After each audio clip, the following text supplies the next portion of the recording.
नमस्कार. करोना आणि त्यानंतर निर्माण झालेली लॉकडाऊनची परिस्थिती यामुळे आपण आपल्या घरामध्ये बसून असंख्य विषयांवरती असंख्य प्रकारची चर्चा करतोय आणि त्या ती चर्चा करण्यासाठी मीडियामधून, न्यूजपेपर्समधून किंवा फेसबुक आणि व्हॉट्सॲप या माध्यमातून येणारी माहिती ही आपल्या चर्चेला पूरक अशी ठरते. आणि या चर्चा करत असताना आजकाल आपल्या बोलण्यामध्ये आणि चर्चांमध्ये नेहमी येणारा एक विषय म्हणजे केंद्र आणि राज्य या दोन्हीमधले संबंध.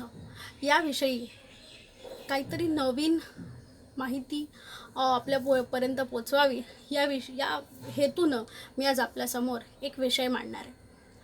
सरकार म्हणून महाराष्ट्र सरकार, आपले मुख्यमंत्री उद्धव ठाकरे आणि विरोधी पक्षनेते देवेंद्र फडणवीस यांची मतं आणि त्यांचा त्याकडे असणारा दृष्टिकोन याबद्दल आपल्याला माहिती झालीच असेल. त्यांचं फेसबुक लाईव्ह असेल किंवा त्यांच्या विविध वाहिन्यांवरती झालेल्या मुलाखती असतील.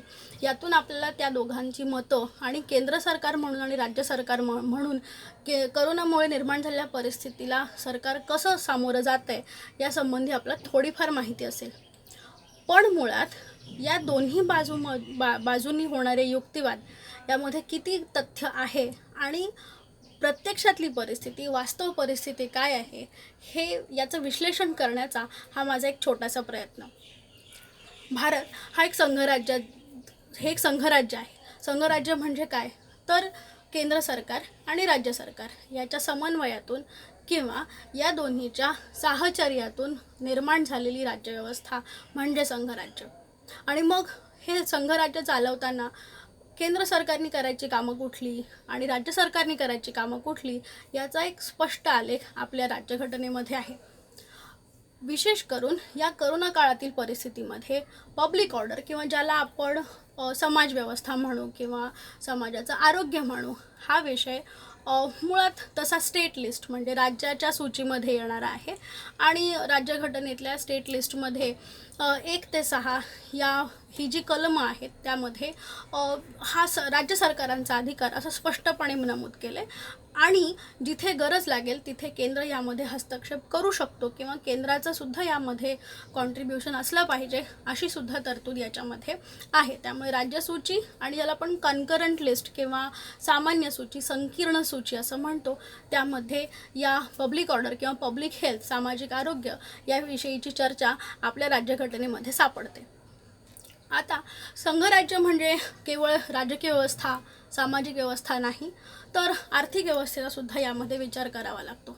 आता आर्थिक व्यवस्था आणि सरकार म्हणजे तत्क्षणी आपल्या डोळ्यासमोर येणारी गोष्ट म्हणजे सरकारला मिळणारा महसूल आणि त्यातून सरकार करणारा खर्च. तर हा महसूल कुठून मिळतो? तो मिळतो टॅक्स म्हणजे करांच्या माध्यमातून. तर काही टॅक्स हा केंद्र सरकारकडून गोळा केला जातो, उदाहरणार्थ इन्कम टॅक्स. तर काही प्रकारचा कर हा राज्य सरकारांकडून गोळा केला जातो. परंतु विद्यमान केंद्र सरकारच्या अप्रत्यक्ष किंवा इनडायरेक्ट टॅक्सेसच्या रिफॉर्म्समुळे आपल्या देशामध्ये GST goods and services tax ही प्रणाली अस्तित्वात आलेली आहे. आणि त्यामुळे राज्यांना कुठल्याही प्रकारचे अप्रत्यक्ष किंवा इनडायरेक्ट टॅक्स हे गोळा करण्याचा अधिकार राहिलेला नाही.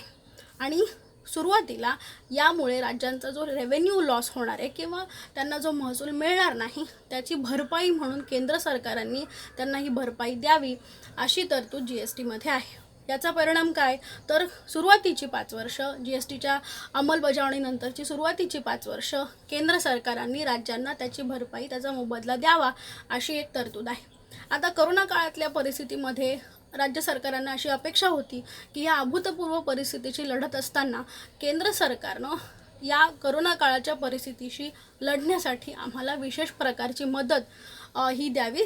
त्याशिवाय GSTमधला जो मोबदला जो फक्त नोव्हेंबर 2019 पर्यंतचाच राज्य सरकारांना दिलेला आहे तो मोबदला तातडीनं केंद्राकडून मिळावा अशी अपेक्षा राज्य सरकारांची होती. आता केंद्र सरकारने जाहीर केलेले जे 20 लाख कोटी रुपयांचं जे पॅकेज आहे त्यातून प्रत्यक्षात केंद्र सरकारला फक्त 0.1 अशा पर्सेंटेजमधला वाटा हा केंद्र सरकारांचा असणार आहे. आणि जास्त याचा जो परिणाम होणार आहे तो क्रेडिट किंवा बँकिंग सिस्टीमवरती होणार आहे हे आता सर्वश्रुत झालेलं आहे. आता या परिस्थितीमध्ये जेव्हा आपण केंद्र आणि राज्य यांच्याकडे बघतो तेव्हा राज्य सरकारांची ही मागणी अत्यंत रास्त आहे की आम्हाला GSTचा वाटा मिळावा, शिवाय केंद्राकडून आम्हाला जास्तीची मदत ही मिळाली पाहिजे. आता केंद्राची याच्यावरती भूमिका काय, तर केंद्र सरकारने हे जे पॅकेज घोषित केलं या पॅकेजचा एक भाग म्हणून राज्य सरकारांना त्यांच्या स्टेट GDP म्हणजे राज्य सरकारांचं जे सकल उत्पादन आहे त्या उत्पादनाच्या 3% कर्ज घेण्यामध्ये मुभा दिली आहे. आणि हे कर्ज आवश्यकता वाटल्यास त्या कर्जाची पातळी ही अजून 2% वाढवता येऊ शकते. म्हणजे स्टेट GDPच्या 5% एवढं कर्ज हे राज्य सरकारांना घेता येऊ शकतं. पण यातली मेख अशी की हे कर्ज घेताना केंद्र सरकारनं राज्य सरकारांवरती काही अटी लादलेल्या आहेत. आणि आजपर्यंत भारतामध्ये स्वातंत्र्य मिळाल्यानंतर म्हणजे 1947च्या नंतर अशा अटी लादून राज्य सरकारांना कर्ज मिळवण्याची किंवा कर्जाची मुभा देण्याची परिस्थिती ही पहिल्यांदा निर्माण झाली आहे. आता याचा जर आपण विचार केला तर आपल्या असं लक्षात येईल की ज्या अर्थी आणि ज्या दृष्टीनं केंद्र सरकारनं राज्य सरकारांवर या अटी लादल्या त्याचे 2 अर्थ होऊ शकतात. एक म्हणजे केंद्र सरकारला राज्य सरकारांकडून काही गोष्टी या तातडीनं घडवून आणायच्या असतील, उदाहरणार्थ ईज ऑफ डुईंग बिझनेस वाढवणे किंवा राज्य सरकार जास्त ॲक्टिव्हली काम करतील असं पाहणे, किंवा ह्या अटी लादून राज्य सरकार जास्तीत जास्त कर्ज घेऊ शकणार नाहीत हे पाहणे, असा काहीसा हेतू किंवा दृष्टिकोन केंद्र सरकारचा असू शकतो. पण यात महत्त्वाची एक गोष्ट अशी आहे की जेव्हा केंद्र सरकारांनी या अटी कुठल्या हे ठरवलं, त्या अटी आपण जर बघितलं तर आपल्या असं लक्षात येईल की ज्या 4 अटी केंद्रानं लादल्या त्यातली पहिली अट म्हणजे राज्यांनी त्यांच्या उद्योग क्षेत्रामध्ये चांगली कामगिरी करावी आणि त्या राज्यांचा ईज ऑफ डुईंग बिझनेसचा जो इंडेक्स आहे, तो जो निर्देशांक आहे तो वाढावा, यासाठी प्रयत्न करावा. ही अत्यंत स्वागतार्ह गोष्ट आहे. पण ही अट लादण्याचा जो कालखंड आहे तो करोना परिस्थितीचा कालखंड आहे. या कालखंडामध्ये या अटींचं पालन राज्य सरकारांकडून होणं ही अपेक्षाच मुळात अवाजवी आहे. दुसरी अट अशी की एक देश एक रेशन कार्ड ही व्यवस्था केंद्र सरकारला राबवायची आहे आणि प्रत्येक रेशन दुकानावरती स्केलिंग अप मशीन ती इन्स्टॉल व्हावी, ती तिथे बसवली जावी आणि त्यानुसार कुठल्याही प्रकारचा घोटाळा हा रेशन दुकानांवरती होणार नाही आणि पब्लिक डिस्ट्रीब्युशन किंवा फूड सिक्युरिटी ही प्रणाली किंवा हे धोरण देशामध्ये चांगल्या पद्धतीनं राबवलं जावं, हा केंद्र सरकारचा उद्देश आणि हा हेतू त्यामागचा आहे. अर्थात ही गोष्ट स्वागतार्ह आहे की गरिबांसाठी आपण जेव्हा फूड सिक्युरिटी आणि पब्लिक डिस्ट्रीब्युशन सिस्टीमचा विचार करतो तेव्हा ते योग्य पद्धतीनं राबवावं, त्यात भ्रष्टाचार होऊ नये, हा हेतू मुळात चांगला आहे. परंतु पुन्हा ही गोष्ट राबवताना किंवा राज्य सरकारांनी हे करावं हे म्हणत असताना ती जी वेळ हे रिफॉर्म्स किंवा ह्या सुधारणांच्या अपेक्षेची आहे ती वेळ मुळात खूप अवघड आहे आणि त्यामुळे राज्य सरकारांना या प्रकारची अंमलबजावणी करणं शक्य होईल का, हा एक मुळात मोठा प्रश्न त्या राज्य सरकारांपुढे आहे. आणि तिसरी महत्त्वाची अट आहे ती म्हणजे पॉवर सेक्टर म्हणजे वीज या क्षेत्रामध्ये राज्य सरकारांनी सुधारणा घडवून आणाव्यात आणि वितरण आणि वीज निर्मिती याच्यामध्ये सुसूत्रता आणावी, असा एक केंद्र सरकारचा उद्देश आहे. मुळात वीज म्हणजे एक फंडामेंटल किंवा बेसिक इंडस्ट्री, ज्याला आपण मूलभूत उद्योग म्हणतो, अशा प्रकारची आहे आणि वीज या क्षेत्रामध्ये सुधारणा घडवून आणणं हे आत्ताच्या घडीला राज्य सरकारांना खूप अवघड गोष्ट अशी दिसते. कारण आपल्या देशातली जी महत्त्वाची राज्य आहेत, मोठी राज्य आहेत, ज्यामध्ये महाराष्ट्र असेल, मध्य प्रदेश असेल, कर्नाटक असेल, UP असेल, या राज्यांमध्ये करोनाचा मोठा प्रादुर्भाव आहे आणि राज्य सरकारं करोनाशी लढत असताना कशा पद्धतीनं या सुधारणा त्यांना घडवून आणणं शक्य होईल, हा एक तारतम्याने आणि एक सारासार विचार केंद्र सरकारनं करायला हवा होता, ही एक गोष्ट यामध्ये आपल्याला दिसून येते. दुसरी महत्त्वाची गोष्ट म्हणजे मुळात केंद्र सरकार आणि केंद्रानुवर्ती संघराज्य व्यवस्था आपल्या देशामध्ये असल्यामुळं राज्य सरकारांनी अशा पद्धतीनं काही अटींचं पालन करून मग त्यांना काही आर्थिक मुभा द्यावी का आणि ह्या अशा प्रकारचा पायंडा आपल्या देशामध्ये जो पडतोय त्याचे भविष्यातले परिणाम काय होऊ शकतात हा विचारसुद्धा आपल्याला करणं गरजेचं आहे. म्हणजे आजच्या केंद्र सरकारनं असं केलं आणि राज्य सरकारांकडनं हे अपेक्षा ठेवून त्यांना काही मुभा दिली, त्यांना काही पॅकेज दिलं.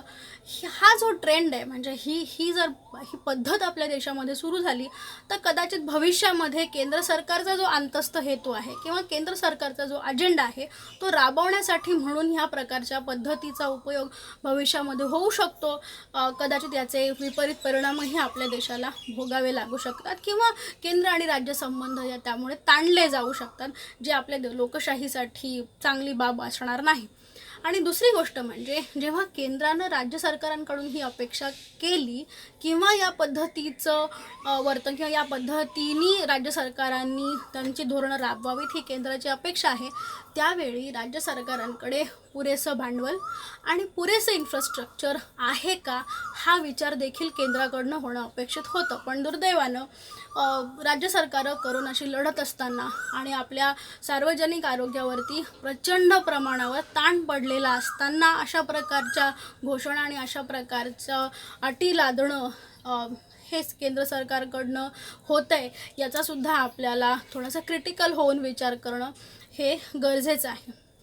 महत्त्वाची गोष्ट म्हणजे आपल्या देशामध्ये सरकार नावाची जी यंत्रणा आहे त्या यंत्रणेकडे जेव्हा आपण बघतो तेव्हा आपला पारंपरिक दृष्टिकोन अजूनही अस्तित्वात आहे. म्हणजे मायबाप सरकार किंवा सरकारने हे करावं, सरकारने ते करावं आणि एकूणच आपला पॅटर्नल असा दृष्टिकोन त्याकडे असतो. म्हणजे आपण सरकारकडे सर्वेसर्वा म्हणून बघतो आणि एकूणच तो सहभाग जो आहे म्हणजे राज्य सरकारांनी त्यामध्ये इन्व्हॉल्व्ह होणं किंवा समाजाला, कम्युनिटीजना त्यामध्ये इन्व्हॉल्व्ह करून घेणं हे आपल्याकडे अजून तितक्या प्रमाणात होत नाही. परंतु प्रचंड लोकसंख्या असलेल्या मोठ्या भौगोलिक प्रदेश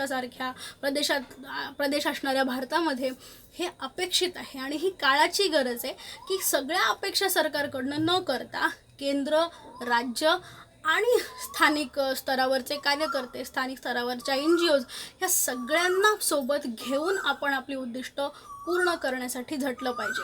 म्हणजे मुळात काय होतं की आपण सरकारकडे एक यंत्रणा म्हणून तटस्थपणे न बघता आपण त्या सरकारकडे आपल्या विचारसरणी आणि त्या चष्म्यातून आपण सरकारकडे बघतो. म्हणजे डाव्या विचारप्रणालीचं सरकार असेल तर उजव्यांना ते लांगुल चालन करणारं आणि अनुनयात्मक धोरणं स्वीकारणारं सरकार असं वाटतं आणि मग ते टीका करतात. उजव्या विचारप्रणालीचं सरकार असेल तर ते डाव्यांना आवडत नाही आणि असं म्हणून आपण सरकारच्या कामगिरीचं मूल्यमापन करत राहतो आणि त्यातून दिशाभूलसुद्धा होऊ शकते. म्हणून आपल्या देशामध्ये ही एक गरज झाली आहे की मुळात म्हणजे आर्थिक साक्षरता असली पाहिजे. आर्थिक क्षेत्रामध्ये काय काय होतं आहे आणि मग वेगवेगळ्या पक्षातून येणारे नेते हे कशा पद्धतीनं आपल्याला त्यांची धोरणं आणि त्याची अंमलबजावणी ही आपल्या पुढे मांडतायत हे जनतेनं शिकून घेतलं पाहिजे. याची एक जागृती, एक जाणीव आपल्यासारख्या लोकांमध्ये व्हायला हवी. आणि दुसरी महत्त्वाची गोष्ट म्हणजे एकाच चष्म्यातून, एकाच दृष्टिकोनातून या सगळ्या बाबींकडे न बघता एक सर्वंकष दृष्टिकोन आपल्याला त्याकडे बघण्यासाठी आवश्यक आहे. आणि त्यासाठी हे जे सगळे स्टेक होल्डर्स किंवा त्यामध्ये भाग घेणारे जे सगळे लोक आहेत, त्यात आपल्यापासून सगळे लोक आणि सगळ्या प्रकारच्या संस्था त्यांनी त्यामध्ये सहभागी होणं गरजेचं आहे. त्यामुळे जेव्हा केव्हा अशी अभूतपूर्व परिस्थिती निर्माण होते तेव्हा त्या एकाच दृष्टिकोनातून या सगळ्या घटनेकडे न बघता किंवा टीकेचाच सूर लावला किंवा सरकारची खूपच भलावण केली हे एकांगी न होता, हे एकसुरी न होता आपण त्याकडे सर्वंकष दृष्टिकोनातून बघितलं पाहिजे.